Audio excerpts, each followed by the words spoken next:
High, আমি তৃষা। আবার চলে এসেছি আমার তিরুপতি নতুন একটা ব্লগ নিয়ে। আজ আমি যাচ্ছি তিরুপতির অতি পবিত্র এবং একটি ডিভাইন স্থানে, যেটা বকুলা মাতা টেম্পল নামে পরিচিত। চলো কয়েক মিনিটে আমরা দেখে নিই সেই জায়গারই কটি বিশেষত্ব। বকুলা মাতা ভগবানকে বালাজির ফস্টার মাদার, অর্থাৎ যিনি শ্রীনিবাসকে ছোটবেলায় বড় করে তুলেছিলেন। এই মন্দিরটি তারই স্মৃতিতে নির্মিত। এখানকার পরিবেশ অত্যন্ত শান্ত।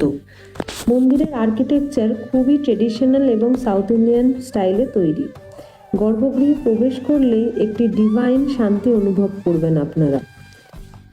এখানে বিশেষভাবে তুলসী মালা ও ফুল অর্পণ করা হয়। ভক্তদের বিশ্বাস, বকুলা মাতার আশীর্বাদ নিলে বাড়িতে শান্তি ও সুরক্ষা বজায় থাকে। মন্দিরটা একটু উঁচুতে, তাই চারপাশের দৃশ্যটা দারুণ সুন্দর। ভিড় কম, তাই তিরুমালা দর্শনের আগে বা পরে এখানে আসতে অনেকেই পছন্দ করবেন আপনারা। তাহলে এটাই ছিল ছোট্ট ভ্রমণের একটি স্মৃতি। আপনার যদি তিরুপতিতে আসেন তাহলে বকুলা মাতা টেম্পল অবশ্যই একবার ঘুরে দেখবেন, এবং আরও এ ধরনের ব্লগ দেখতে আমাকে ফলো করে রাখুন।